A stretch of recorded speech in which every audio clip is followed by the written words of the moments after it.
კიდევ ერთხელ მოგესალმებით. ეს არის ქრონიკის ექსკლუზიური ინტერვიუ. ბიძინა ივანიშვილია, ჩვენი გადაცემის სტუმარი საღამოშიტობის საპატიო. დიდი მადლობა მობრძანებისთვის. მადლობა თქვენ რომ მომიწვიეთ.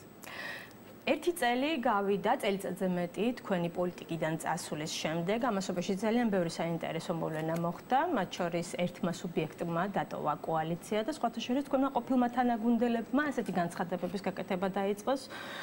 ღიად რომ თქვენ ხართ ხელისუფლების არაფორმალური მმართველი. აი მაგალითად პრეზიდენტმა გიორგი მარგველაშვილმა ასეთი რამე განაცხადა, ქვეყანა კულუარებიდან არ უნდა იმართებოდეს. ირაკლი ალასანია მინიშნების გარეშე გახსენათ და განაცხადა, რომ ჩრდილიდან გამოვიდეს და მართოს ქვეყანა, თუ კი აქამდე მხოლოდ ნაციონალური მოძრაობა საუბრობდა თქვენზე როგორც ჩრდილოვან მმართველზე, ახლა უკვე თქვენი ყოფილი თანაგუნდელები საუბრობენ ამის შესახებ. რას უპასუხებთ მათ და აქვე კითხავთ, თუ შეიძლება, რა არის თქვენი დღევანდელი სტატუსი, საზოგადოებრივი აქტივისტი თუ მაინც ხელისუფლების არაფორმალური მრჩეველი? მოგეხსენებთ. მე ერთჯერ უპასუხე უკვე მარგველაშვილსა და ალასანიასაც, რამე თუ ნაციონალური მოძრაობის გამონათქვამებზე მე დიდი ხანი აღარ ვაკეთებ რეაქციას, ვცდილობ ყოველ შემთხვევაში არ გავაკეთო. მათ უპასუხე ერთჯერ, უპასუხებ მეორედ თუ არ იყოთ და გავიმეორებ იგივეს დაახლოებით, რაც მათ უთხარი და კიდევ დავამატებდი. მე არავითარი ბერკეტი არ გამაჩნია იმისა, რომ ვინმე მართო. ვინმეს ვაიძულო, რომ ჩემი რჩევები გაითვალისწინოს. ან ვინმეს თავს მოვახვიო ჩემი რჩევები. ისინი კარგად მიცნობენ, თვითონაც ხელისუფლებაში არიან, იყვნენ ყოველ შემთხვევაში, მარგველაშვილი რჩება ხელისუფლებაში, ალასანია იყო, ის ვერცერთ შემთხვევას ვერ გაიხსენებს, რომ მე მასთან ვაიძულე ან დაურეკე და თქვა დაჟინებით რამეს ურჩევდი. რამე თუ ბერგეტი არ გამაჩნია, ამას ძალიან დიდი მნიშვნელობა აქვს. მაგრამ რამდენადაც ესენი ვერ გებულობენ ამას, თუ რა ხდება რეალურად, მე შევეცდები განუმარტო, რაც მათთან უკვე ნათქვამი მაქვს. შეიძლება საზოგადოებისთვის არ მithქვას, მაგრამ წამოსვლისას ძალიან ხშირად ვაკეთებდი განმარტებებს, სად მივდივარ და რა უნდა ვაკეთო. დიახ. რატომ არ უნდა დარჩე მთავრობაში, თქვათ. რატომ უნდა წავიდე რაც შეიძლება სწრაფად და ამ პროცესში მე განმარტებას ვაკეთებდი. მე მგონი რაც მათ ეშლებათ და ან ვერ დაიმახსოვრეს, ან თვითონ ვერ მიხვდნენ. ის რომ მე საზოგადოების ჭარბი ნდობა მაქვს, ან ზედმეტი ნდობა მაქვს, როგორც გინდათ რა ტერმინით ვეხმაროთ. ეს ჩემით მაქვს მოპოვებული, ესაც ალასანიას და მარგველაშვილს ჩემთვის არ უჩუქნიათ, ჩემი მოღვაწეობით, ჩემი შრომით მივახციე იმას, რომ საზოგადოების ზედმეტი ნდობა დავიმსახურე და წამოსვლას ამით ვამართლებდი, რომ ამ ნდობის, თქვათ, გადანაწილება უნდა მოხდეს ისევ საზოგადოებაზე და საზოგადოების ნაწილი უნდა გავხდე და წევრი, მთელი საზოგადოების, მთავრობა და ხელისუფლება მთლიანად საზოგადოების ნაწილია და როდესაც პრემიერობაზე მიგიჟინებდნენ, რომ უნდა დარჩე და ყველაზე მეტად თქვათ უსუფაშვილიც ცდილობდა მას რამდენჯერმე ავხსენი და ახსნაში ამ პროცესებში მონაწილეობდნენ მაშინდელი კიდევ მარგველაშვილი და ალასანიასთანაც ხშირად გამიკეთებია მსგავსი განმარტებები, რომ ეს ნდობა, ზედმეტი ნდობა, რაც მე გამაჩნია საზოგადოებისგან, ჯობია მთლიანად საზოგადოებას გადაუნაწილო და არა მხოლოდ მის ერთ ნაწილს. ეს რაც შეეხება წასვლას და ამ ნაწილს არ გავყვები, მათ უპასუხებ უფრო კონკრეტულად, რომ რა აბნევს მათ. აბნევს ის, რომ ვერ გაუგიათ რას ნიშნავს რჩევა და ვერ გაუგიათ ის, რაც მე მაქვს საზოგადოებისგან. საზოგადოების ზედმეტი ნდობა. ჩემს სიტყვას ცოტა მეტი ფასი აქვს, ვიდრე თქვათ ექსპერტები ძალიან მაგრიტიკებენ, ექსპერტებად წოდებულნი, ექსპერტებად წოდებულს მიმოვირებ, იმიტომ რომ ისინი ძალიან ბევრ შეცდომას უშვებენ საკუთარ ანალიზში და ამას მორიგ რასაც ვამზადებ დიდი ხანია პროექტში სატელევიზიო GDS-ში, როდესაც გამოვალთ არენაზე. ვერ აცნობიერებენ ერთ რამეს, რომ ჩემს სიტყვას ცოტა მეტი ძალა აქვს. რამე თუ ცოტა გადაჭარბებული ნდობა მაქვს საზოგადოებიდან. მე ანგარიშის გაწევა უწევთ. რომც არ ვთქვა, მაინც ანგარიშს უწევენ, რამე თუ იციან ჩემი პოზიცია. თუ გახსოვთ და გაიხსენებთ ალასანიას ერთ-ერთ ინტერვიუში, როდესაც წამოვიდა ხელისუფლებიდან, კითხეს, რომ აი სამი მინისტრი იყო თქვენი პარტიიდან. რამე გავლენას თქვენზე ახდენდა? აბა რას გაიხსენებთ? ვერაფერიც ვერ უთხრა, თქვა, არ ვიცი, მაგრამ როგორღაც თქვა, რომ მე სულ მეჩვენებოდა, თუ სულ მგონია, რომ თქვათ ის მაინც მართავს. აი ეს ეჩვენებათ, ეს გონიათ სწორედ, რომ მე მაქვს ნდობა, ჩემს სიტყვას აქვს ცოტა მეტი ძალა და იციან ჩემი პოზიცია გამოკვეთილად. მარგველაშვილმაც და ალასანიამაც. რაღირებულებიც მაქვს მე, იციან ჩემი პრინციპულობის შესახებ და მე მგონი, რომ ამას ურევენ მართვაში. ის რომ მე მაქვს ჩემს სიტყვას აქვს ოდნავ მეტი ძალა, ვიდრე თქვათ ის ექსპერტების, რომლებიც მაგრიტიკებენ, ვიდრე მათ სიტყვებს აქვს გავლენა. არადა რჩევებს და მოწოდებებს საკადროს თუ სხვა ტიპისას ექსპერტები გაცილებით მეც აკეთებენ, ვიდრე მე ვაკეთებ ამას. და არავინ არ უშლის მათ, აქვთ ამის უფლება. მე ვინ ამიგრძალა, რომ ვინმეს რჩევა მივცე საჯაროდ, ანგნება ტელეფონით თუ ვინმე დამირეკოს. შესაბამისად, ისინი ვერ აცნობიერებენ აი ამას და გონიათ, რომ მე ვმართავ. მე მაქვს კიდევ ვიმეორებ, უკვე მესამე თუ მეოთხეთ, რომ ჭარბინდობა საზოგადოების, ვთილობ საზოგადოებას მივცე ის მუხტი, რაც მათგან მიღებული მაქვს და მთელ საზოგადოებას გადავუნაწილო. მაქვს პოზიცია და მაქვს ღირებულებები, რაც რის შესახებაც მათ ძალიან კარგად იციან და რომელთაც მე არ უღალატებ. აქედან გამომდინარე ძალიან მიფრთხილდებიან, თქვა თუ ხმამაღლაც არ თქვი და არ მithქვამს და არც მიმიცია შენიშვნები შეიძლება ძალიან ბევრი მთავრობაში მუშაობის დროს. ალასანიასთვის, მაგრამ ის გრძნობდა ჩემს პიროვნებას და გრძნობდა ჩემს არსებობას, რომ თუ რაღაც ვნახე, მე ხმას ამოვიღებ აუცილებლად. აი ამ გრძნობებს, რო გრძნობს, ხო ესეთი რამე თქვა ალასანიამ, თქვა არის ის მაგალითები, მაგრამ ის მუდამ გრძნობდა თუ როგორღაც თქვა ამის გავს. დიახ, გრძნობდა ის და გრძნობენ დღესაც და გრძნობს არა მარტო ალასანია და მარგველაშვილი, გრძნობენ სხვა დანარჩენი მთავრობის წევრებიც. რამე თუ იციან მათ კიდევ ვიმეორებ, რომ მე თვალს არ დავხუჭავ ბევრ რამეზე და ხმას ამოვიღებ. შესაბამისად, ძალიან ბევრს ითვალისწინებენ, რასაც ვერ ითვალისწინებენ, მე ვცდილობ მასე რეაქცია გავაკეთო. კი ბატონო, მაშინ ასე დაგისვამთ კითხვა. თქვენ ამბობთ, რამდენჯერმე გაიმეორეთ, რომ გაქვთ საზოგადოების საკმაოდ მაღალი ნდობა. სწორედ აქედან გამომდინარე, როდესაც საზოგადოების ასეთი მაღალი ნდობა გაქვთ და ეს საზოგადოება საკმაოდ სოლიდური ნაწილი საუბრობს იმის შესახებ, რომ თქვენ უნდა დაბრუნდეთ პოლიტიკაში. განიხილავთ თუ არა ამას, როდესაც საუბრობთ, რომ საზოგადოების ნდობა გაქვთ, როდესაც მაინც გარკვეულ ნაწილში ვიღაცას ეჩვენება, როგორც თქვენ თქვით, რომ გარკვეულ გავლენას ახდენთ ხელისუფლებაზე, თუ კი მაინც გიწევთ რჩევების მიცემა ხელისუფლების წარმომადგენლებისთვის, ხომ არ ფიქრობთ, რომ უნდა დაბრუნდეთ პოლიტიკაში? სიამოვნებით გიფასხებთ, რაზეც რამდენჯერმე გავაკეთებ ეგ განმარტება, წამოსვლის წინ პოლიცსაბჭოზე თუ მთავრობის ხდომაზე და ესე შემდეგ. ყველა ჩემს თანაგუნდელს ჰქონდა შეკითხვები და მე ყოველთვის ვუხსნიდი და ვამბობდი ერთი და იგივეს. საზოგადოებამ ამ 20 წლის განმავლობაში გაიგო რა არის მთავრობა, რა არის ხელისუფლება ზოგადად და გაიგო, რომ ხელისუფლება უნდა ექვემდებარებოდეს კონტროლს და თუ არა კონტროლი ხელისუფლება, ჩვენ გვქონდა ამის ვთქვათ, მაქსიმუმი გამოვლინება, როგორ შეიძლება იყოს საკუთარი ხელისუფლება და როგორ შეიძლება მოექცეს საკუთარ ხალხს, ეს გახდათ ნაციონალური მოძრაობა.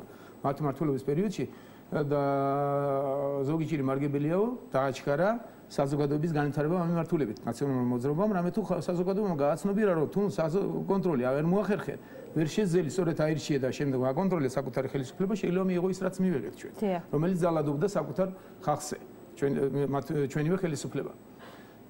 ეს ამ ჩვევების გამოშვება შეიძლება ძალიან დიდი დრო. ჩვენ თუ ავიღებთ განვითარებულ ევროპას და ამერიკასაც, დემოკრატიას ეს სწრაფად არსად არ ჩამოყალიბებულა, რაც რესურსული ჩვენ გაგვაჩნია. თავარი ბერკეტი, რომ ყავდეს კარი ხელისუფლება, რა თქმა უნდა არის საზოგადოება. თუ საზოგადოება მოახერხებს კვალიფიცირებულ მართვას და კონტროლს, მართვას არა კონტროლს, ხელისუფლება იქნება ისეთი, სწორედ როგორც სურს საზოგადოებას. ამ ჩვევების გამოშვების პროცესი დაიწყო. ის ჭარბიდობა, რაც მე გამაჩნდა საზოგადოებისგან და რის საფუძველზეც მეც მოვედი მთავრობაში და გავიმარჯვეთ როგორც გასვოთ ის პროცესები. ამით სარგებლობა, რაც მეც დავრჩებოდი მე ხელისუფლებაში, მით უფრო საზიანო იყო ჩემი აზრით ეს საზოგადოებისთვის. რამე თუ კარგი ხელისუფალი და კარგი მმართველი იქნება კიდევ მეორებ, იმდენად, რამდენადაც საზოგადოება მოახერხებს მას მიუთითოს ჯერ რა უნდა, საზოგადოების განწყობა უნდა იცოდეს და გრძნობდეს და უნდა იცოდეს ხელისუფლებამ, რომ საზოგადოება არ აპატიებს შეცდომებს და გადახვევებს. აქედან გამომდინარე, ჩემი რამდენი დღე ჭარბი დარჩებოდი ხელისუფლებაში, მით ცუდი იყო საზოგადოების განვითარებისთვის. რამე თუ ის ჭარბი ნდობა, რაც მე გამაჩნდა, არ უნდა დახარჯულიყო ეს ნდობა, თქვათ პრემიერ-მინისტრის პოსტზე, ან თლიანად მთავრობაზე, ან ხელისუფლებაზე. ის ჭარბი ნდობა სწორედ რომ მოადუნებდა და შეანელებდა იმ მუხტის განვითარებას, რაც აუცილებელია, რომ საზოგადოებამ გააცნობიეროს, რომ პატრონი ამ ქვეყნის არის მთელი საზოგადოება და არა ხელისუფლება, ან მთავრობა, ან მისი პრემიერი, ან პრეზიდენტი. თლიანად საზოგადოება უნდა ფლობდეს სიტუაციას. ამ მიმართულებით საზოგადოებამ კიდევ უფრო უნდა განავითაროს და გააფართოვოს, თქვა და ხარისხი გაზარდოს კონტროლის. სწორედ რომ ჩემი წამოსვლით ის ჭარბი ნდობა, რაც დათულ სამსახურს უწევდა საზოგადოებას, მოვაშორე და საზოგადოებასვე გადაუბრუნე და უბრუნდები და გავხდი საზოგადოების წევრი და საზოგადოებას მინდა მოვახმარო საზოგადოებისგანვე მიღებული ჭარბი ნდობა. და აი აქედან და სწორედ ამით შფოთავენ ზოგიერთი პოლიტიკოსები, რომ აი ივანიშვილმა თქვა, რატო აკრიტიკებს, როგორ ბედავს, რატო ამბობს, არყევს პრეზიდენტის ინსტიტუტს და ეს შემდგომ. არაფერი არ ხდება. საზოგადოებას ვავსებ მათგანვე მიღებული ნდობით, რომ საზოგადოება იგრძნოს ხელისუფლებამ. და რა თქმა უნდა, ჯობია ის რაც მაქვს ჭარბად თელ საზოგადოებას მოახმარო და არა ერთ მის ნაწილს. აი ეს იყო და ამიტომაც ჩემი დაბრუნება რა თქმა უნდა არ იქნება სწორი და თუ ამის აუცილებლობა არ დადგა და ღმერთმა უკნას მეორეთ მოსვლას ვადარებ მე ამას რომ რაღაც უბედურება დაადრიალდა საქართველოში ერთ-ერთმა ექსპერტმა ესეც ბრძანა რომ მას არ უყვარს პოლიტიკაში ყოფნა და იმედომ წავიდაო. მე საერთოდ არ მიყვარდა საჯაროობა, მაგრამ რომ დაჭირდა ქვეყანას მოვედი და მოვედი ყველაზე თულ დროს და დღეს რა შემიშლის ხელს თუ ამის აუცილებლობა დადგება, როდესაც გაცილებით იოლი და მარტივია თქვა ხელისუფლებაში ყოფნა, მაგრამ მხოლოდ ერთადერთი მიზეზით, რომ არ დავაზიანო ის რამაც დაიწყო კარგად განვითარება. და არამედ ხელი შეუწყო და გავაღრმავო. საზოგადოებამ უნდა გასაზღვროს. საზოგადოებამ უნდა აკონტროლოს და საზოგადოებამ უნდა აჩვენოს რა უნდა თავისი მიმართულება რასაც დაქირავებულმა ხელისუფლებამ ანგარიში უნდა გაუწიოს და ისე უნდა მოიქცეს სწორედ როგორც საზოგადოებას უნდა. აი ამ მიმართულებით, რა თქმა უნდა, მე ჭარბი მუხტის მატარებელი ვარ, როგორც საზოგადოების წევრი და საშფოთებს ბეს პოლიტიკოსს, რომ იციან პრინციპულობა, იციან არ დაუთმო პოზიციებს, ხმამაღლა თუ პირდაპირ ვცდილობ თქვა, სადაც ხელი მიმიწვდება, თუ ისე არ გამოვა, რა თქმა უნდა, ხმას ამემაღლებ. და ეს არ მოსწონს სწორედ. აი ამაც გრძნობს ალასანია, როცა ამბობს, რომ მე გრძნობდი რაღაც ამის გავსი თქვა. აბა გაიხსენებს სამი მინისტრი წამოხვედით. რამეს გიშვებოდათ ეს კაცი იქ რო იყავით. რა უნდა გაიხსენოს? მაგრამ მე გრძნობს ამას, გრძნობს რომ მე მაქვს პოზიცია ის შესახებაც მაინც ის კარგად და სუებმაც იციან და არა მარტო ალასანია, სხვა მთავრობის წევრებმაც იციან რომ მე თვალს არ დავხუჭავ და იციან რომ მე ხმას ამოვე. კი ბატონო, კარგით. გასაგებია თქვენი პასუხი, ამ ეტაპზე თქვენ არ თვლით რომ პოლიტიკაში უნდა დაბრუნდეთ. მაგრამ რაღაც უბედურება უნდა მოხდეს, რომ ამის აუცილებლობა გახდეს. მე კიდევ ვიმეორებ, რომ ეს არ წამოვედი მე იმიტომ რომ ნებივრობ. მე ვაკეთებ გასაკეთებას და აქ მეტი ფასი აქვს ჩემ ყოფნას იქ, სადაც დღეს ვარ მე რომ მაქსიმალურად გავაკეთო ჩემი გასაკეთება. კი ბატონო, მაშინ როგორც საზოგადოების წარმომადგენელს გითხავ, თქვენ თქვით რომ მე ვაკრიტიკებ პრეზიდენტს, როგორც საზოგადოების წარმომადგენელი და ამაში ცუდი არაფერი არ არის. მოდით ახლა მაშინ მთავრობაზეც გითხავ, თქვენ ერთი წლის წინ, როდესაც ახვედით პოლიტიკიდან, განაცხადეთ რომ საზოგადოებას უტოვებთ ევროპული ტიპის მთავრობას. შეგეცვალათ თუ არა შთაბეჭდილება თქვენს მიერ დატოვებულ მთავრობაზე ერთი წლის შემდეგ? სრულებითაც არა. და სწორედ რომ ევროპული ტიპის მთავრობა დავტოვეთ.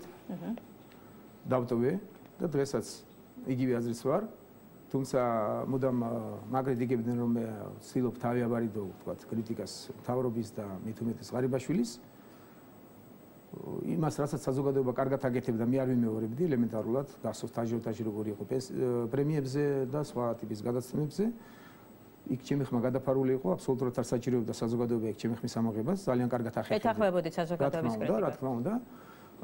თუ გნებავთ, რაც ბოლო ეტაპზე, რაც ბოლო პერიოდში, რაც მოვლენები როგორც განვითარდა მოვლენები, ამასთან დაკავშირებით საზოგადოებაც ახერხებს კრიტიკას და მეც ჩავერთვები და ვიტყვი რომ პრემიერზე ვიტყვი განსაკუთრებით ღარიბაშვილზე, რომელსაც მე დაუტოვე ჩემი თანამდებობა და დატოვებისას მუდამ სანამ პირველი მას გავენდე და გავაცანი, რომ ამას ვაპირებდი. და ამდენჯერმე მაქვს ნათქვამი, რომ შენი პრობლემა იქნება, შენი ნათესავები და იქნება დაცვა პრობლემა, რომ საზოგადოება არ გააღიზიანა არც ერთით და არც მეორით. დაცვა ძალიან აქტიურობს და დღესაც მე პრობლემა მაქვს პრინციპში, ბიჭებს ყოველდღე ვახსენებ, რომ უფრო დინჯად მოიქცნენ. ამ ხრივ მას ჰქონდა გამოწვევები და თქვენ კარგად იცით, ჯანყარაშვილი, როდესაც პირველ ეტაპზე, როდესაც ღარიბაშვილი შინაგან საქმეთა მინისტრი იყო, ჩემთან შეთანხმებული იყო, როდესაც მან ის დასახმარებლად დაიხმარა, პრინციპში და პოსტიც ეჭირა. და მისაღებიც იყო და საზოგადოებასაც თუ გახსოვთ ამაზე არავითარი დიდი რეაქცია არ გაუკეთებია პირველ წელს. მე მგონი ეს პროცესი ცოტა გადაცდა და უფრო დროზე ვერ გაკეთდა რეაქცია ამასთან დაკავშირებით. მაგრამ არაფერი საშინელება არ მოხდარა. თვითონ ღარიბაშვილმა გააცნობიერა, ნახა რომ ესე აღარ შეიძლება და არ ვარგა, მოусმინა საზოგადოებას და მან გააკეთა დასკვნები. და ნახეთ ეს ამ რეაქციის შესახებაც. მეც მქონდა შენიშვნები, არ მალავ. ამ კონკრეტულ საკითხზე ჯანყარაშვილთან დაკავშირებით სხვა თანამდებობის პირებიც იყვნენ მაშინ ჩვენი ერთ დღეს რამდენიმე თანამდებობის პირი გადადგა, ზოგი თავისით წოვებდა თანამდებობა, ზოგი გადააყენეს და სხვათა შორის ამ დროს საუბრობდნენ რომ თქვენ გარკვეულწილად ირიბად იღებდით ამ გადაწყვეტილებებში მონაწილეობას რჩევების სახით. კი ბატონო.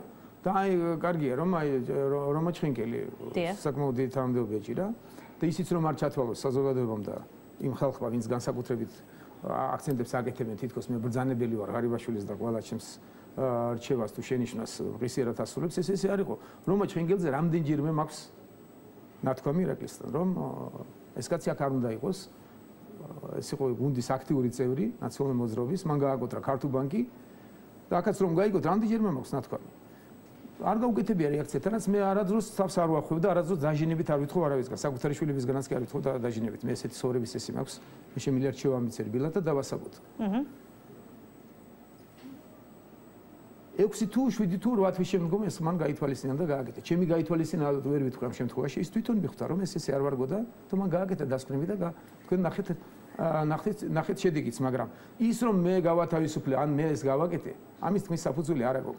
კარგად ვიხსენებ რომ 6 თვით თუ 8 თვით ადრე მე პირველად შევახსენე მას რომ ეს კაცი აქ იდგა და აქ რატომ უნდა იყოს საზოგადოებაში და აი თუ ქართულ ბანკის წარმომადგენლებს რო ხვდები, ვერაუდივარ შეკითხვის პასუხს ვერ ვცემ. დიახ. აი ეს დამოკიდებულებაც კარგი მაჩვენებელია იმის რომ ჩემგან არ იმართება რჩევები მივეცი მე გაცილებით ადრე და რამდენჯერმე. გაითვალისწინა თქვენი რჩევა. არ ვიცი, ჩემი რჩევები გაითვალისწინა, თვითონ მიხვდა, თვითონ გაიგო, მაგრამ გადაწყვეტილება მიიღო პრემიერ-მინისტრმა და მან გააკეთა რეაქციები. მან გააკეთა რეაქციებიც ჯანყარაშვილთან დაკავშირებით.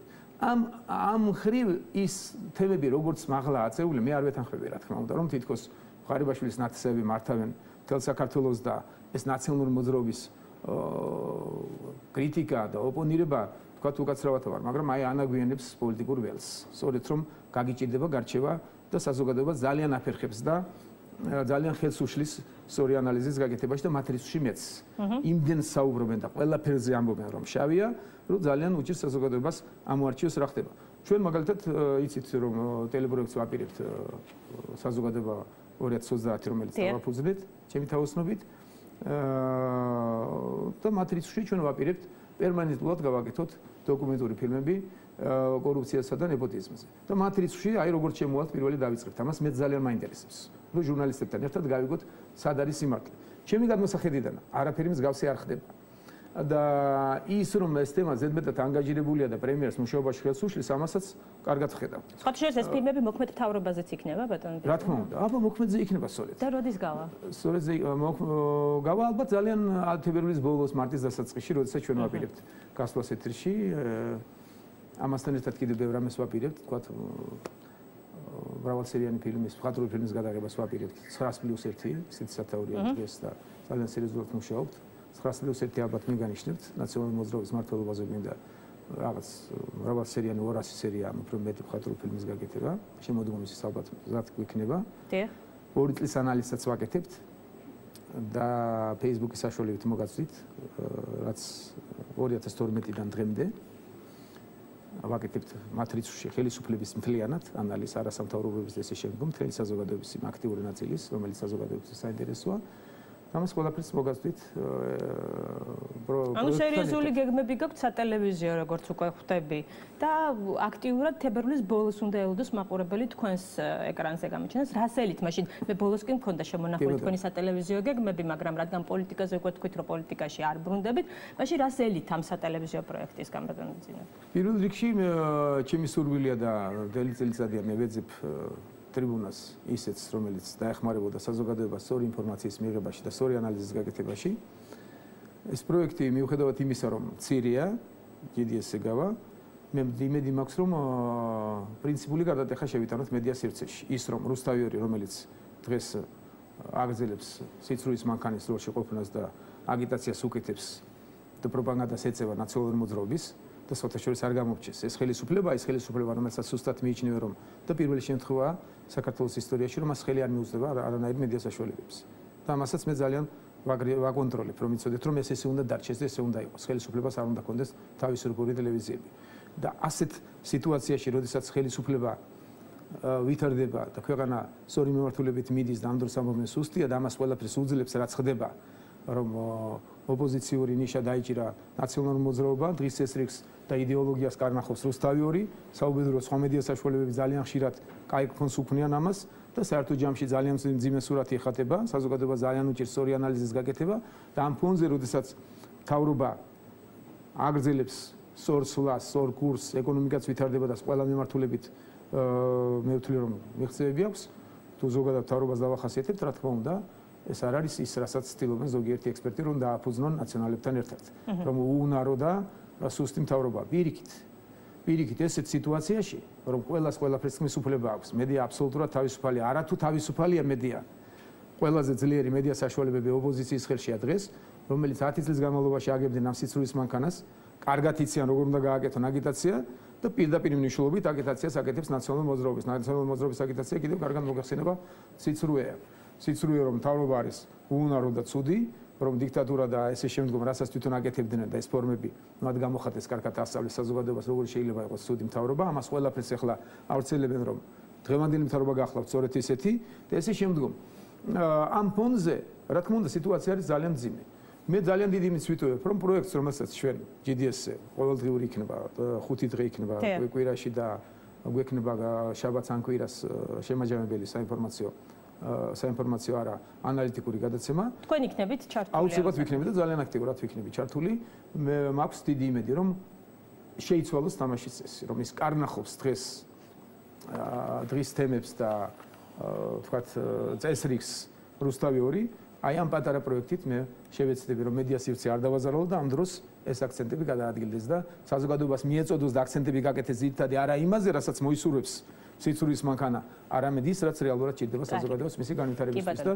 ნახოთ როგორ გამოგვია მე დიდი იმედი მაქვს ახლა იქ საოცრებები არ ხდება სწორ ანალიზს გავაკეთებთ და ისევ იმის ფონზე და იმის იმედით რომ მე მაქვს ჯარბინდობა საზოგადოების და იქაც ვახერხებთ რომ მთელი გუნდის აზრი გამოვიდეს აქ და საინტერესო ხალხი შევკრიბეთ ძალიან რომლებსაც არ აქვს სხვა ინტერესი გარდა საერთოსი საზოგადოების განვითარებას მთლიანობაში სწორედ ამ აქცენტებით გავაკეთებთ ჩვენ ანალიზს და განსხვავებული იქნება სხვა ანალიზებისგან იმისგან რომ შიგნითვე მოვხარშავთ რომ არ გადაცდეს და არ გამოიხატოს ცალკეული პარტიის ან ცალკეული გუნდის ან ცალკეული პიროვნების ინტერესები ის აქცენტები და ანალიზი რაც გაკეთდება ჩვენი საშუალებით უნდა იყოს მიმართული მთელი საზოგადოების განვითარებაზე და მათ ინტერესზე და არა მათ რომელიმე ნაწილზე. მოდით მე მთავრობას და პრემიერ-მინისტრს დავუბრუნდეთ თქვენ თქვით რომ ერთი გამოწვევა ქონდა მას და ეს დაძლია ეს გამოწვევა. ჩემი აზრით დაძლია მან ღირსეულად ეს ყველაფერი. სხვა გამოწვევები პრემიერ-მინისტრს უქონია და მთავრობის სუსტ მხარეებზე თუ მიგვანიშნებთ თქვენ თქვით რომ მთავრობის მუშაობა ძირითადად გვაყოფილი ხარ და ისინი დასახულ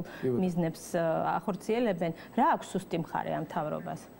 მე თუ მკითხავთ, აი თქვენ ახსენეთ ევროპული ტიპის მთავრობა. მე თუ მკითხავთ, აი რომ რაღაც მოდელი შეიქმნას იმის, რომ ევროპის დონეზე საქართველოს მთავრობამაც მიიღოს მონაწილეობა, თქვა რამდენად ეფექტური მთავრობა ყავს დღეს საქართველოს და რამდენად ევროპული ტიპისა. ევროპული ტიპის, როდესაც ვამბობთ ჩვენ, კარგად უნდა გავაცნობიეროთ პირველ რიგში, რომ კანონია ყველაფერზე მაღლა და ადამიანის უფლებები და ესე შემდგომ, რომ კერძო საკუთრებას არ უნდა შეეხო, რომ უნდა მოემსახუროს საზოგადოებას, ვინც ქირავს და ვინც ხელფასს გიხდის და ესე შემდგომ. ამ ფაქტორებით თუ ნახავთ და გავყვებით კვლევას, რომ ძალიან ეფექტური მთავრობა ყავს დღეს საქართველოს. და სხვათა შორის ეს არის მარტო ჩემი აზრი. ჩვენ ვამზადებთ ანალიზს და ანალიზშივე გაჩვენებთ, როდესაც 2 წლიან შედეგებს დავდებთ ყველა საზოგადოების აქტიურ ნაწილზე და მათ რიცხვშიც მთავრობაზეც, თქვენ ნახავთ, რომ საერთაშორისო ინსტიტუტების შეფასებითაც საქართველოს მთავრობა ძალიან მაღალ შეფასებებს იმსახურებს. გაცილებით მეც, ვიდრე წინა ხელისუფლებამ ამას იბრალებდა. თუმცა დააფუძნა ნაციონალურ მოძრაობამ და რამდენიმე თქვათ კიდევ არანაციონალური მოძრაობის წევრებთან აღიარებული მოთამაშეების ეს არასამთავრობო იქნება თუ ექსპერტი, რომ ეს არის უუნარო და არაფრის მქონელი მთავრობა. ამ ტერმინის საპირისპიროდ ჩვენ გაჩვენებთ კვლევას აბსოლუტურად საპირისპიროს, რომ მთავრობა არის ძალიან ეფექტური და მთავრობა უძლებს იმას, რომ არ აქვს არავითარი მედია და პრაქტიკულად ყველა მედია საშუალებები თუ კი რამე ნახეს და თუ ვერ ნახეს, მაინც რუსთავი 2 ამას ახერხებს და იგონებს, აი ასეთი აგიტაციის მანქანას უძლებს და ამ ფონზე ძალიან ეფექტურად მუშაობს. ეხლა მოკლედზე არ გამომივა, კარგ ანალიზს რო დავდებთ ჩვენ და გაჩვენებთ ნაწილ-ნაწილ ყველა მის შემადგენელს დავარწმუნებთ საზოგადოებას, რომ მას ყავს კარგი მთავრობა. თუმცა საზოგადოების ის ნაწილი, რომელსაც რუსთავი 2 თქვა ცდილობს სიცრუეში შეიყვანოს, ვერ აცნობიერებს, რომ მათი პირობები არ უმჯობესდება სწრაფად, რომ ისე რჩება უმუშევრობა და თითქმის იმდენივე და ზოგი ამბობს უარესიც და აი ეს პროცესებსაც უნდა კარგი ახსნა და განმარტება, რომ რეალობიდან შევაფასოთ და არა იქედან რაც სურვილი ჩვენ გვაქვს დღეს და 20 წლის გასაკეთებელს 1 და 2 წელიწადში ვერ გააკეთებს ვერა. მოდით აი დავანებოთ ნაციონალურ მოძრაობასაც, თავით ოპოზიციასაც და მედიასაც და ის ორი რამ გამოვკვეთოთ, რაც ეხლა დღეს ყველაზე აქტუალურია საზოგადოებისთვის. ერთი ეს არის მართლმსაჯულებასთან დაკავშირებით არსებული ხარვეზები, ეგრეთ წოდებული სამართლიანობის აღდგენის პროცესი, რომელიც გაჭიანურდა და ამაზე პრეტენზია ისმის საზოგადოების მხრიდან და მეორე ეკონომიკური საკითხი, თქვენ კი კმაყოფილი ხართ, თქვით რომ ეკონომიკურად ვითარდება ქვეყანა, მაგრამ არის ერთი მთავარი გამოწვევა ლართან დაკავშირებით განსაკუთრებით ბოლო პერიოდში, რომელიც ძალიან ძიმე სოციალურ ტვირთად აწერს მოსახლეობას. ამ ორ პრეტენზიას თქვენც უყენებთ მთავრობას, როგორც საზოგადოების ერთი დიდი ნაწილი უყენებს ხელისუფლებას. კი ბატონო, აი ლარით დავიწყებ. დიახ. რომ მოგონილი თემაა ესეც, არავითარ ტვირთად არ აწევს ეს საზოგადოებას, გარდა აგიტაციის სააგიტაციო მანქანისა, რასაც რუსთავი 2 ახერხებს. აი ეს ფასებზე არასახულა, არაფერი განსაკუთრებული არ ხდება, გარდა კარგისა. ლარი არჩვენებს სწორედ რომ ეს ცოცხალი ორგანიზმია და ჯანმრთელი ორგანიზმია. რაც ხდება გლობალურ პოლიტიკაში და სოფლიოში, რაც ხდება ეკონომიკაში. რა თქმა უნდა, ის ასახვას პოებს საქართველოსის და გავლენას. მაგრამ ეს მტკივნეულია იმ მოქალაქეებისთვის, რომელთაც საბანკო ვალდებულებები აქვს განსაკუთრებით დოლარში. სესხები ვისაც ეკონომიკა, ბიზნესი ეს რთული მექანიზმია, მას სოდნა უნდა და ალღო უნდა. ესე მარტივი არაა, სადააბანდო შენი კაპიტალი დოლარში თუ ლარში თუ ევროში გადაიტანო. ამას ეს არის პროცესი. ეს არის ბიზნეს პროცესი და მოსახლეობაც ამ პროცესში უნდა გაერკვეს, თუ არ ერკვევა, უნდა დაიქირავოს ბანკი ან სპეციალისტი, ვინც ამაში ერკვევა და რჩევა უნდა მიიღოს. ბიზნესმენები ძალიან ბევრი ვერ ახერხებს, თქვა, სწორედ გამოიცნოს, სად გადაიტანოს თავის ქონება დოლარში, ლარში თუ ევროში და ესე შემდგომ. ეს არის პროცესი ნორმალური. ლარი იქცევა ძალიან ჯანსაღად, ძალიან ჯანმრთელად და მე სპეციალისტებთან შემიძლია თუ აქვთ სურვილი ტელევიზიითვე გამომიწვიონ და დავჯდები, სადაც უნდათ სპეციალისტებზე, ვისაც აქვს პრეტენზია, რომ ეკონომიკა იცის. ლარი იქცევა ძალიან ადეკვატურად იმ პროცესებთან მიმართებაში, რაც ხდება ეკონომიკაში შიგნით და გარე პროცესები აისახება, არაფერი ცუდი არ ხდება, არაფერი კატასტროფული, არაფერი ეს ფასებზე არ გადართულა, თუ ფასებზე გადავა მთავრობას აქვს ამის ბერკეტები, ეროვნულ ბანკს და ფინანსთა სამინისტროს რომ ჩაერიონ, ჩარევასაც არ საჭიროებს.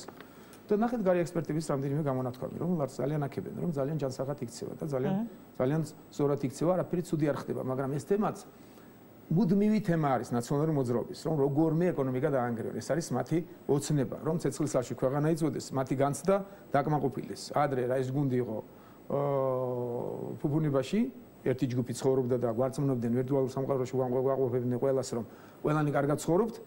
ეხლა ისე კარგად ვეღარ არიან და ცუდად გრძნობენ თავს. და უნდათ აჩვენოთ საზოგადოებას, რომ ყველაფერი ინგრევა და ყველაფერი ცუდათაა. ამ ფონზე მოყოლებული 2012 წლიდან ძირითადად მათი სამიზნე ეკონომიკა, რამე თუ მიზანი აქვთ, რომ ეკონომიკა დაანგრიონ, რომ ქვეყანაში როგორმე მოახერხონ და ის მათი ფსიქიკური განწყობა შემოიტანონ, რომ დაინგრეს და დაიშალოს ყველაფერი. და ესე ამას მოკლედ უფრო ფართოდ გავანალიზებ, შორს არ მინდა მეორე კითხვას მეორე ნაწილს. კი, უბრალოდ ეკონომიკაზე რა დავასრულოთ. აი ქონებრიფს და სამართლიანობის აღდგენას, რაშიც მე აბსოლუტურად გეთანხმებით, რომ ძალიან გაჭიანურდა. ეს ვალდებულება ქონდა ჩვენს გუნდს, როდესაც მოვედით და მეც ჩემი პრემიერობის პერიოდში ხშირად მეკითხებოდნენ და ხშირად ვაძლევდი დაპირებებს, რომ ვემზადებით ამისთვის და იქნება.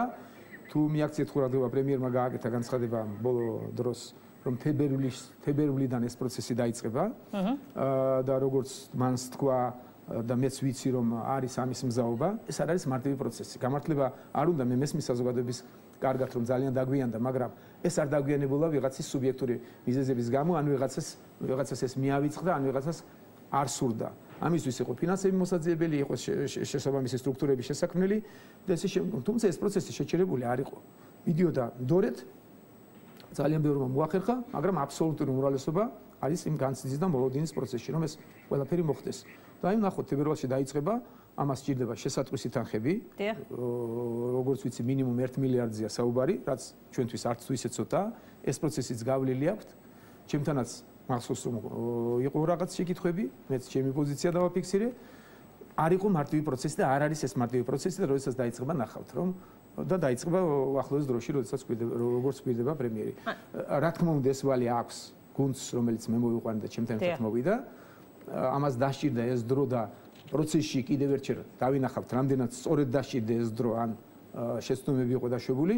აი დავაკვირდით რა. კი ბატონო, ანუ ამ მოკლე რეზუმე რო გავაკეთოთ იმის, რაზეც თქვენ ახლა ისაუბრეთ, გამოდის რომ იმ გამოწვევებს, რომელიც ორ გამოწვევას, რომელზედაც ჩვენ ახლა ვსაუბრობდით, ერთის მართლმსაჯულების ხარვეზები და მეორე ეკონომიკურთან დაკავშირებით, ეს გუნდი კარგად ეფექტიანად უმკლავდება და თქვენ მაგალითად არ ელით რომ ესე ვთქვათ მასშტაბური ცვლილებები განხორციელდეს ხელისუფლებაში, მაგალითად შეიცვალოს მინისტრთა კაბინეტი, ან დაინიშნოს ვადამდელი საპარლამენტო არჩევნები.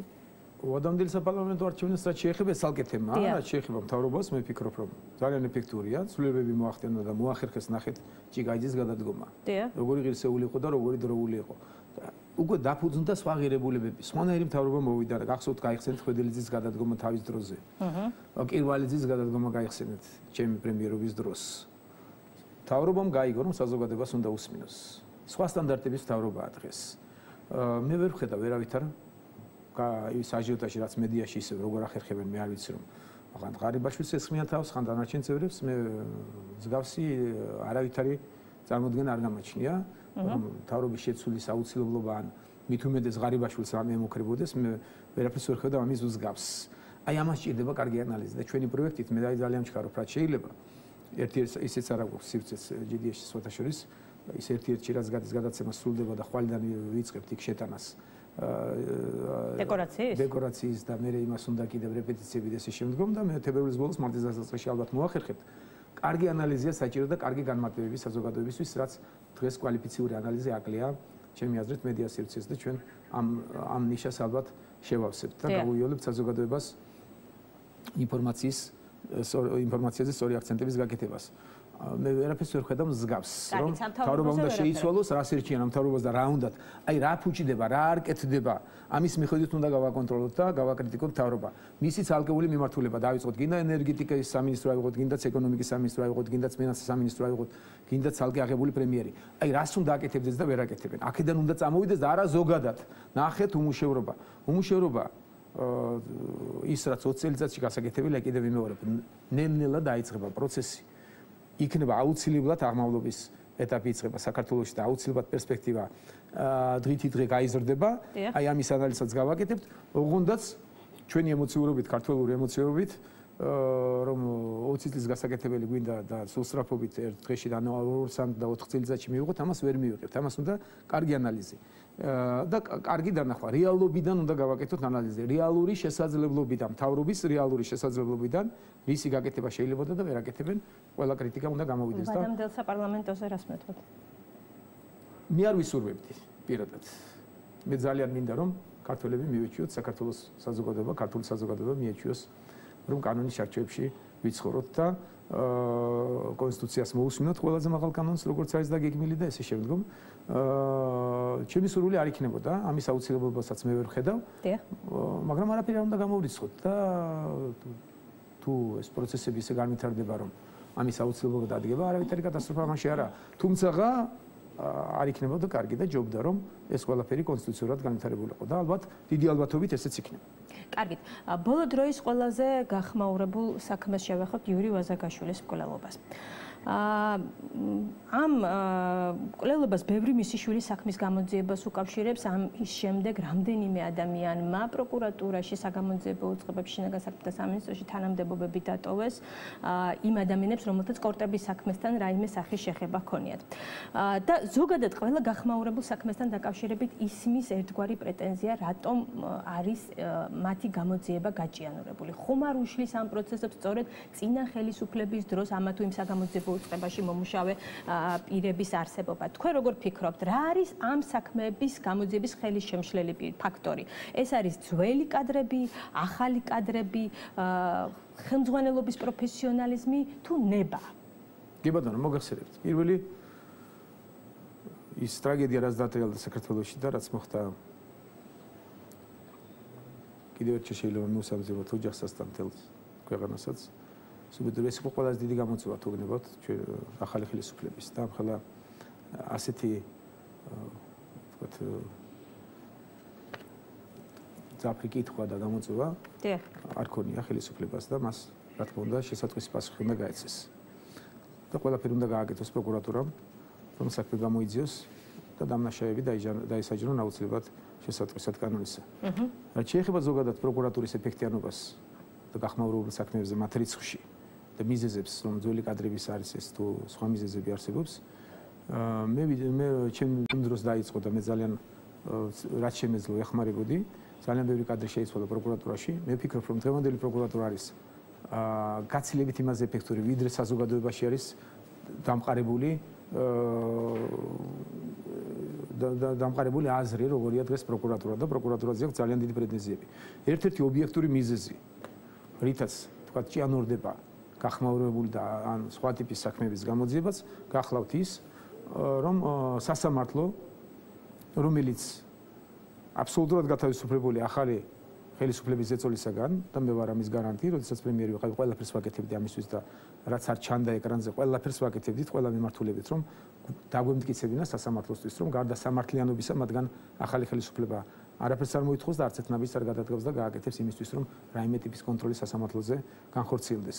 ეს სასამართლომ გააცნობიერა, ცვლილებები მოხდა და საზოგადოება მას გრძნობს, მაგრამ ამავდროულად სასამართლომ ძალიან მაღალი სტანდარტები დატოვა პროკურატურისთვის.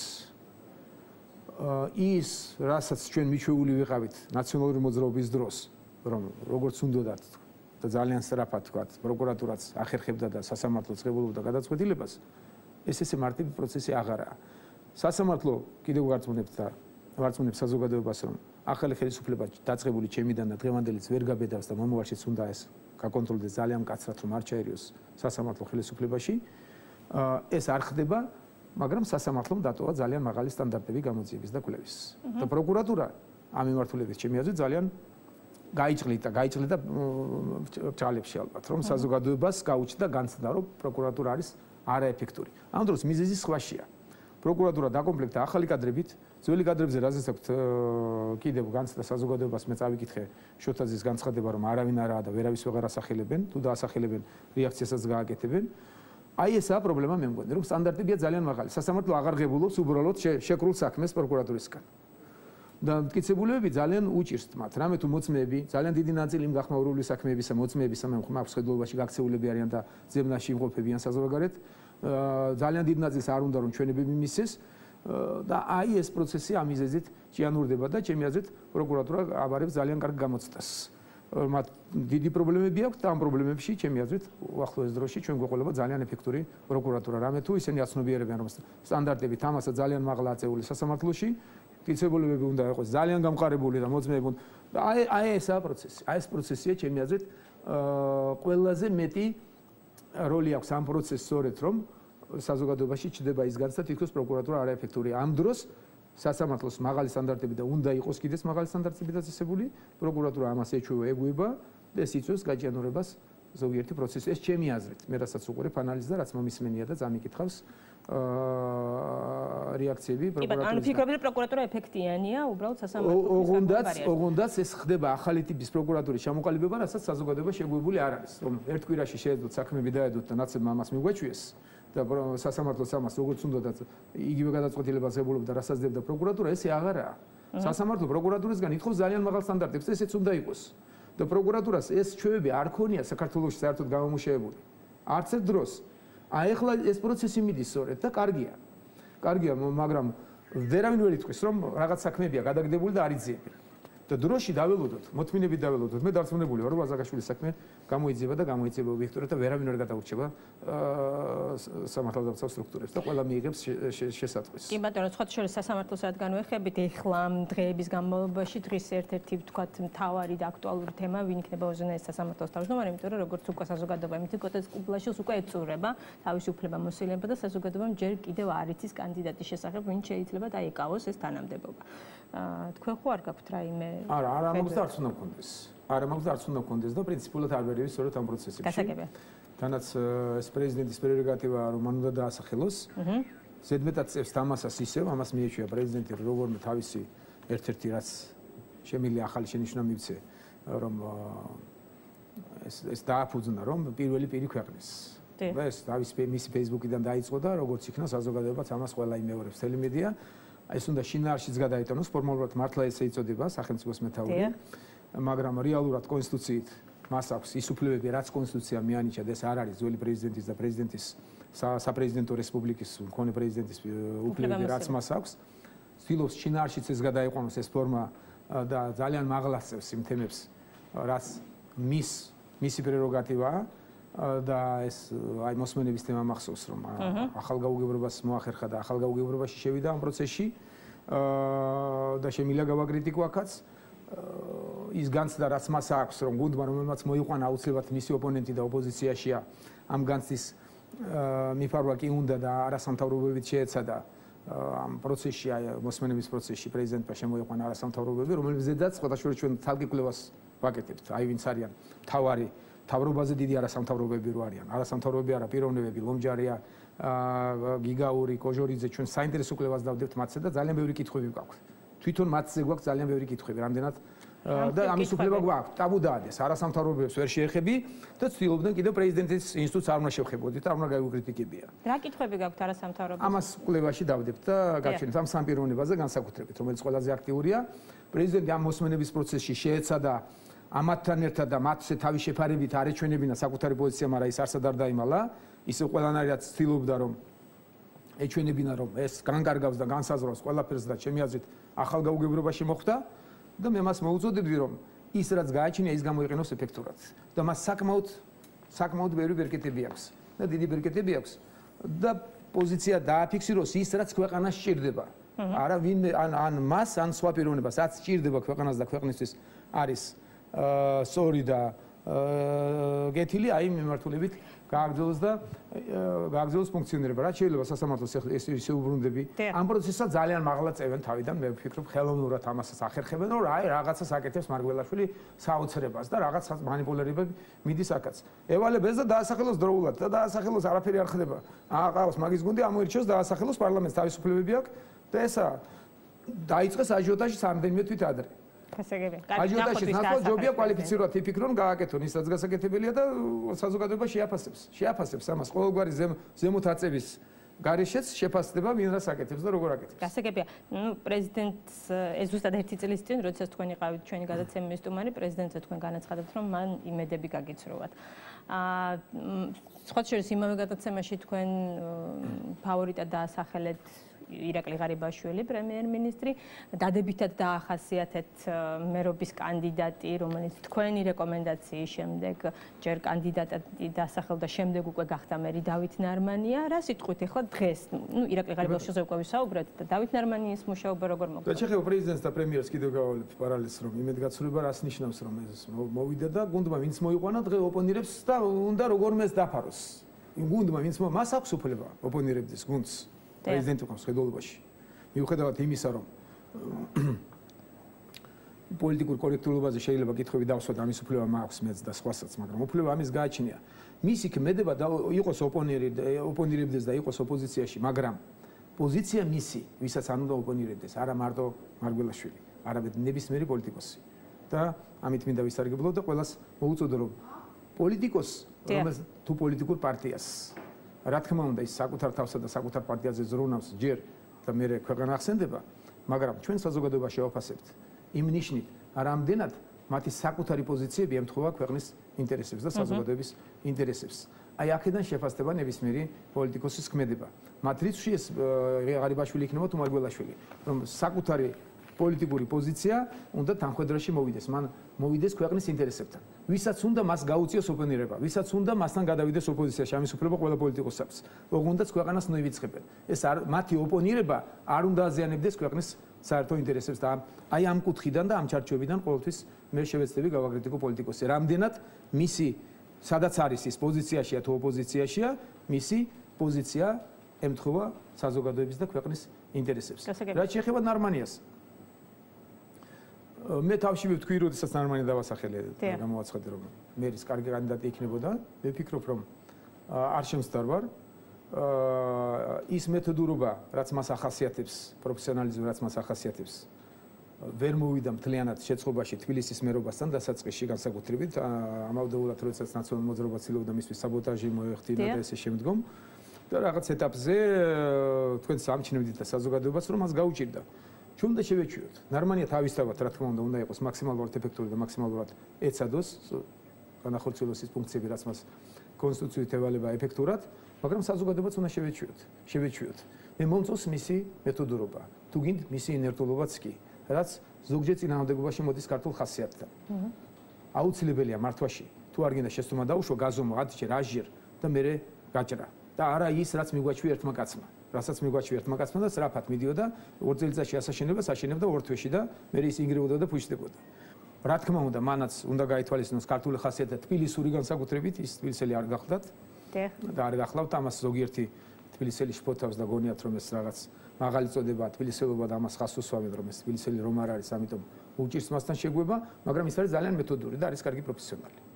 რა თქმა უნდა, ნარმანიამაც უნდა გაითვალისწინოს და მაგ ტემპს მოუმატოს, მაგრამ ჩვენ შევეგუოთ რომ ესეთი მეთოდურობა რამდენჯერმე გაზომილი და მე გაკეთებული გვერდჩიოს იმ სისტრაფეს, რასაც ჩვენ მიგვაჩვენეს ხელოვნურად. კარგით, მოდით ახლა კიდევ საგარეო საკითხებსაც შევეხოთ, მაგრამ ვიდრე საგარეო საკითხებს შევეხებით, იური ვაზაგაშვილის სამძიმარზე თქვენ ჟურნალისტებთან საუბრისას ახსენეთ უკრაინა, რომ მოწმე გამოჩნდა უკრაინაში და ასევე ახსენეთ, რომ ერთგვარი დესტაბილიზაციის სურვილი აქვს ამ პროცესებით ვინმე საქართველოში. ვის სურს დესტაბილიზაციის შექმნა ქვეყანაში და რადგან უკრაინა ახსენეთ საზოგადოების ერთ ნაწილს ასოციაცია გაუჩნდა ნაციონალურ მოძრაობასთან, რადგანაც ნაციონალური მოძრაობის ყოფილი მაღალჩინოსნები საკმაოდ აქტიურად საქმდებიან ახლა უკრაინაში. არის ეს რაიმე ერთმანეთთან ურთიერთკავშირში? დესტაბილიზაცია ვის სურს, მე მგონი კითხვის ნიშანი არაა. დესტაბილიზაცია სურს ნაციონალურ მოძრაობას და მას არც მალავენ პრინციპში ერთმანეთში სამით ამაგრებენ ერთმანეთს. მე მაგრამ ამით ვისარგებლებ სანამ მაგას უპასუხებდი და საზოგადოებას დავაწყნარებ, რომ მათ ამის უნარი არ გააჩნიათ არანაირი და ვერავითარ დესტაბილიზაციას ვერ გამოიწვევენ. ამიტომაც შფოთავენ და ლაპარაკობენ ზედმეტს ის, რასაც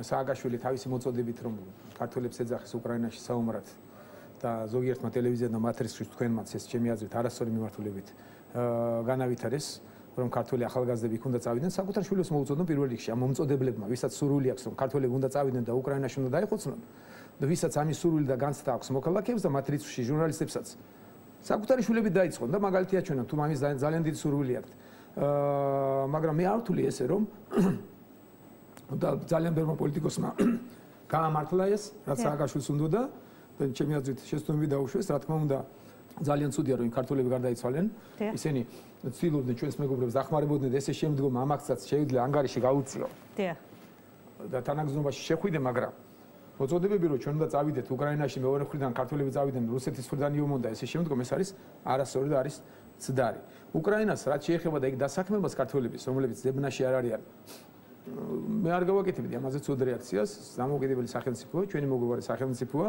თუ ადამიანები ზებნაში არ არიან ჩვენი კანონმდებლობით და საქმდებიან უკრაინაში ამაში არაფერი ცუდი არაა ერთადერთი რატომ შეფოთავს საზოგადოება და მეც უერთები ამ ნიშნით ისეთი ხალხი დანიშნეს იქ ვინც თავი შეირცხვინა ჩვენთან საქართველოში და ისინი არ გამოირჩეოდნენ სწორი მართვით და ეფექტური მართვით იმის განცდამა აქვს რომ შეგვარცხვენენ იქაც ერთადერთი ესაა რომ თავს მოგჩვირიან თორე სხვა ახლა ნუ საქმდებიან და დასაქმდნენ რა მოხდა ნუ აბარებენ ქართულ პასპორტებს ღებულებენ უკრაინულს და საქმდებიან არ არის პრობლემა რა თქმა უნდა სააკაშვილს აქვს ცდილობა და საზოგადოებაშიც არის შფოთვა რომ აი უკრაინაში ახლა ზონდერ ბრიგადებს შექმნის საომრად საკმაოდ ხალხს და მე საქართველოს შემოუბრუნებს არავითარი რესურსი მათ არ გააჩნიათ ნაციონალურ მოძრაობას უნდა გამოვიყენოთ მხოლოდ მასალად როგორი არ უნდა იყოს პოლიტიკური პარტია როგორი არ უნდა იყოს მართლობა მაგრამ ვარწმუნებს საზოგადოებას ყოველგვარი შიში მათი მხრიდან თუმცა სურვილი რომ აქვს ამას ხედავენ და შიში გადადის ეს და შემილა გაუგო საზოგადოების ნებისმიერ წევს რომელიც ამას განიცდის ჩემი გადმოსახედიდან მათ არავითარი რესურსი არ გააჩნიათ არც არეულობის შექმნის საქართველოში არც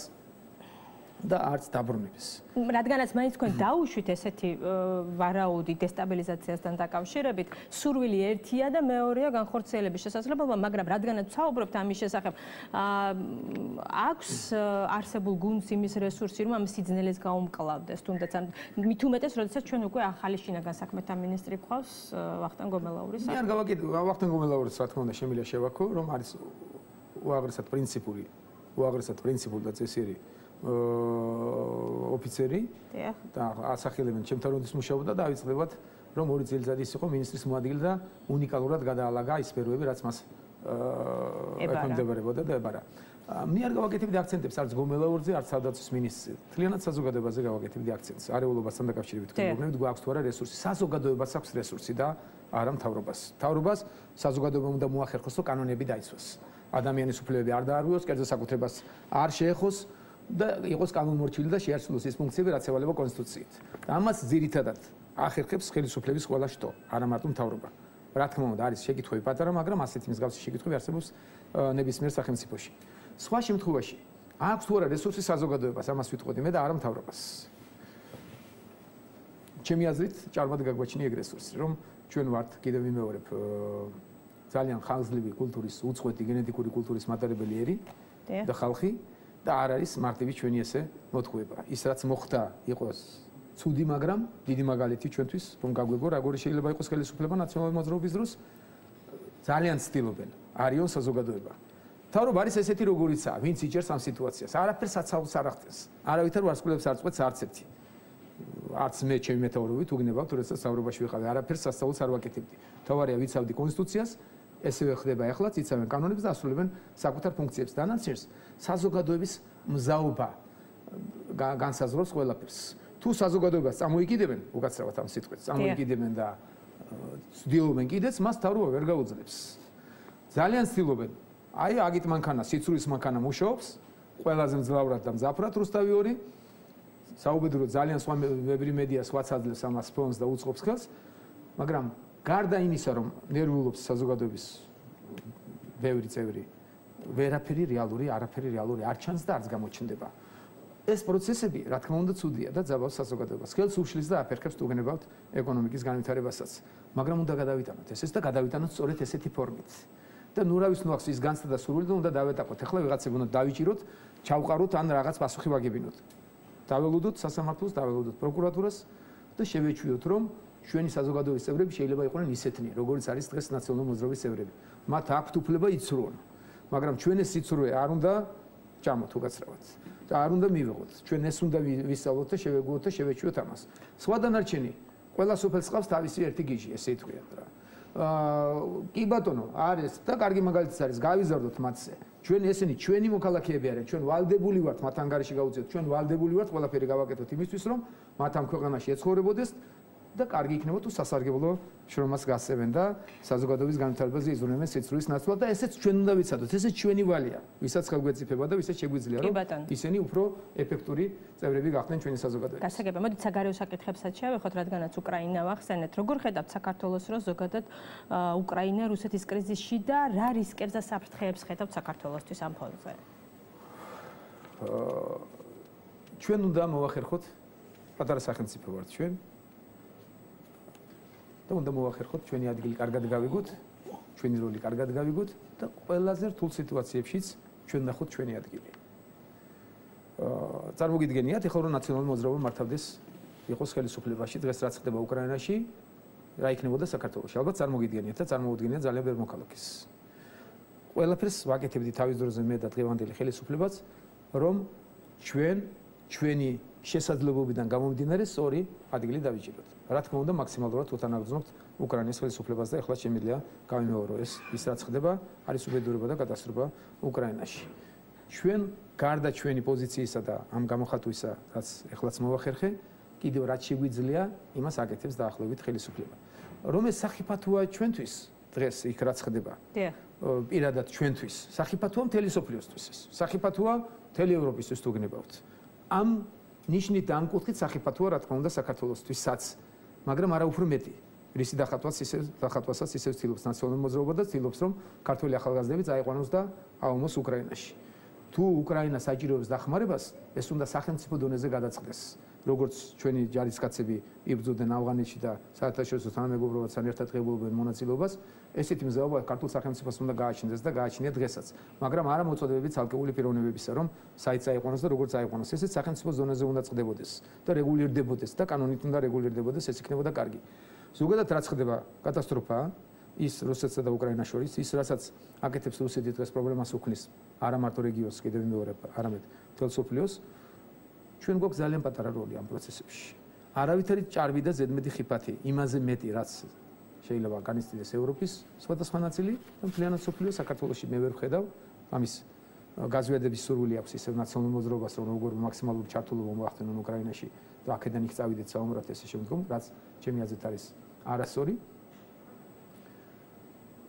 უნდა ვისურვოთ და ვისურვებდით და გამიმეოროთ დღესაც, რომ რაც შეიძლება სწრაფად დასრულებული იყოს ეს პროცესები, რომ შეწყდეს ეს საომარი მოქმედებები, რომ მოლაპარაკებების საშუალებით მოხდეს და დარეგულირდეს ეს პროცესები. ამაზე იქით გარდა გახურებული თავებისა მე ვერ ვხედავ საქართველოს რა შეიძლება რომ გააკეთოს. ჩვენ უნდა დაჟინებით გავაგრძელოთ ევროპისკენ სვლა, ევროპული ფასეულობებისკენ სვლა. ნუ გონია ვიღაცას რომ მარტო ეს ხელმოწერაა რამის დიდი სქნელი, თუმცა მასაც დიდი მნიშვნელობა ჰქონდა და მე არ ვაკნინებ, მაგრამ გაცილებით დიდი მნიშვნელობა აქვს იმ ფასეულობებს, რაც ჩვენ ვაჟასკან ვისწავლეთ, ევროპულ ფასეულობებს, ეს უნდა დავაფუძნოთ აუცილებლად დაჟინებით საქართველოში. ევროპული ფასეულობები. ევროპული ტიპის ეკონომიკა უნდა მოახერხოთ, ავაგოთ ჩვენ და ევროპული ტიპის დემოკრატიული ინსტიტუტები და ადამიანი უნდა იყოს ყველაფრის სათავეში.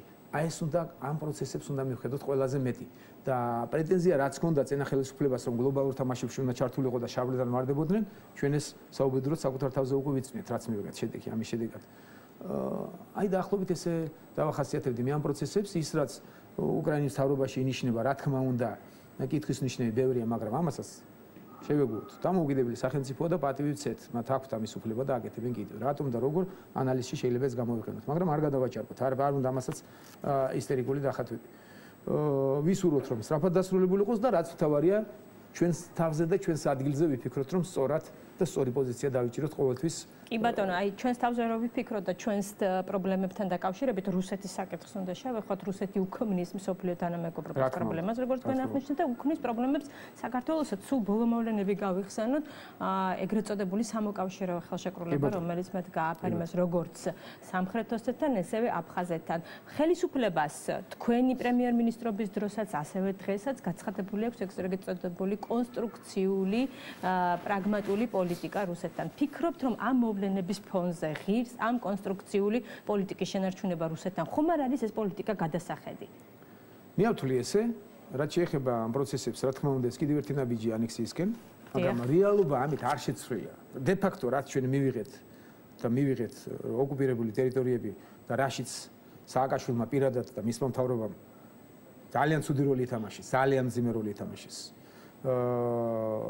ეს შემდგომი ნაბიჯები გადადგმული რუსეთის რა თქმა უნდა ცუდია და მთავრობამ ყველაფერი გააკეთა ეს თემა ძალიან მაღლა საერთაშორისო თანამეგობრობის დონეზე და განცხადებების დონეზე იმის იქეთ რესურსებს მე პირადად ვერ ვხედავ თუ რამე იცით და ვინმე მიცის გვაჩვენოს რა რესურსები გაგვეჩნია თუ არა კონსტრუქციულობა და თუ არა ეს დამოკიდებულება მე ამის შეცვლასაც ვერ ვხედავ რატომ რისთვის და რა საით უნდა შევცვალოთ და რა უნდა გავაკეთოთ და რა რესურსები გაგვაჩნია მე ვფიქრობ რომ ჩვენ უნდა ვისწავლოთ მოთმინება ჩვენ უნდა ველოდოთ ჩვენს დროს და დრო არ უნდა დავხარჯოთ არ უნდა ველოდოთ და არ უნდა ვიყოთ ფუჭმოლოდინში ამ დროს ჩვენ უნდა ვაშენოთ და ვაშენოთ განუხრელად ვაშენოთ ეკონომიკა დემოკრატიული ინსტიტუტები დავაფუძნოთ დემოკრატიული და ევროპული ფასეულობები და გარწმუნებთ და ვარწმუნებთ საზოგადოებას რომ ჩვენ მივიღებთ შედეგს აუცილებლად მივიღებთ შედეგს მაგრამ ის რომ ჩვენ ახლა სადღაც უნდა ჩავერთოთ და რაღაც პოზიციები დავიჭიროთ და რაღაცები და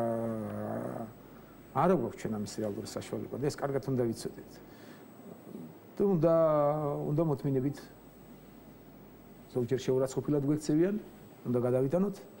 განცხადების გარდა ჩვენ არაფერი არ გაგვაჩნია და რაც გაგვაჩნია და რა რესურსებიც გვაქვს, იმას უნდა გავუწიოთ ამ გარშე რეალურად. კი ბატონო, რო შევაჯამოთ ჩვენი საუბარი, ჩვენ გავიგეთ, ბიძინა ივანიშვილი არ აპირებს პოლიტიკაში დაბრუნებას, მაგრამ თებერვლის ბოლოდან უკვე აპირებს აქტიურად სატელევიზიო პროექტში ჩართვას, ესეა? ესეა. თებერვლის ბოლო მარტის დასაწყისი, ალბათ კიდევ დრო რომ არ შემეშალოს და მე ძალიან დიდი მეც ვიტოვებ, რომ აი სადაც ავარ და სადაც ვიქნები, სადაც ყველაზე ფასეული ვიქნები მე ჩემი ქვეყნისთვის, ჩემი საზოგადოების, სწორედ იქ დავდგები და არ არის პოლიტიკა და არ არის მთავრობა ამისთვის საუკეთესო ადგილი. ყველაზე რთულ ადგილას გადავედი მე, ყველაზე რთულ საქმეს ვაკეთებ დღეს რომ იცოდეთ, იქ ყალიბდება ახალი მუხტი, საზოგადოება 2030, როგორიც უნდა მივიღოთ ჩვენ ევროპული ტიპის საზოგადოება სწორედ ამ დროისთვის და ამ დროში გაწერილმა ნაბიჯ როგორ უნდა ვიაროთ ამ მიმართულებით. და დღეს გასაკეთებელი უნდა გავაკეთოთ დღეს და 20 წლისას ერთ წელიწადში ვერ გავაკეთებთ ამის ეიფორია არ უნდა გქონდეს, კარგ ანალიზს გავაკეთებთ ამისას, კარგ აქცენტებს გავუკეთებთ საზოგადოებას და ოპტიმიზმს დამარგებთ საზოგადოებაში. ეს ნიჰილიზმი რაც ინერგიები ახლა მედია საშუალებებით აღარ მიდის ნაციონალები ვახსენამდე. სენებასაც აღარ იმსახურებენ. ამის სანაცვლოდ ჩვენ ვაჩვენებთ ის პოზიტივს და პოზიტიურ პერსპექტივას ჩვენი ქვეყნის და ჩვენი მომავლის. ამ ხრივ კიდევ ვიმეორებ, რომ ყველაზე რთული გზავით ჩემი. ეს არის ჩემი, როდესაც მე მოქალაქე დავაფუძნე. ეს არის მოქალაქის ერთ-ერთი პროექტი, შეგახსენებთ. მოქალაქე მომავდროულად იცით რომ ოლიმპიადა ჩაატარა სასკოლო და ძალიან ეფექტური იყო, რომ სამოქალაქო განათლება დაიწყოს ბავშვობიდანვე და ყველა მოქალაქეს ჩამოუყალიბდეს სამოქალაქო პასუხისმგებლობა, მოქალაქეობრივი, სახელმწიფოებრივი პასუხისმგებლობა, რაც აუცილებელია. ამავდროულად სტუდენტებთან მეორე პროექტი გავაკეთეთ.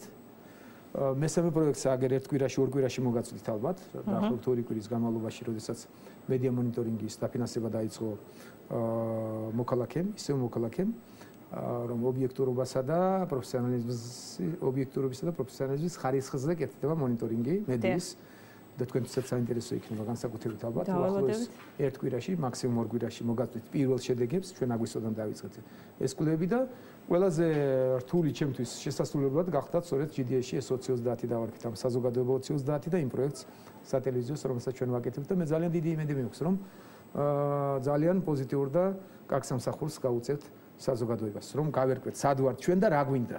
რეალურად გავერკვეთ სად ვართ ჩვენ და რა გვინდა შესაძლებლობიდან გამომდინარე ჩვენი რა შეგვიძლია და მაქსიმალურად გავზარდოთ ის მუხტი, რასაც ქვია სამოქალაქო საზოგადოება და მაქსიმალურად გავზარდოთ ეფექტურობა მისი ჩვენი სტრატეგიის ჩამოყალიბებაში. და ასევე ფილმებს, რომელსაც თქვენს ხელისუფლების საქმიანობის შესახებ. ჩვენ ვაპირებთ კიდევ მიმეორებ, ქვია 9+1 სერიალის გაკეთებას, მთელი მოღვაწეობა ნაციონალური მოძრაობის, ალბათ შემოდგომიდან დავიწყებთ გამოშვებას. 2 წლის ანალიზს მოგაწვით. თებერვლის ბოლომდე მარტის დასაწყისში ჩვენს გაშვებასთან ერთად მაგაზე ვიჯელობთ პროექტის გამოსვლამდე გავუშვათ და დავდოთ Facebook-ზე 2 წლის ანალიზი თუ პროცესში, როდესაც პროექტი გამოვა და დაიწყოს ყოველდღიურ ფუნქციონირებას. 2 წლის ანალიზს მოგაწვით და ყოველდღიური ანალიზი გექნებათ. გასაგებია. ამ მოვლენებზე, რომელიც წარმატებებს გისურვებთ. ძალიან დიდი მადლობა. ეს იყო ქრონიკის ექსკლუზიური ინტერვიუ ბიძინა ივანიშვილთან.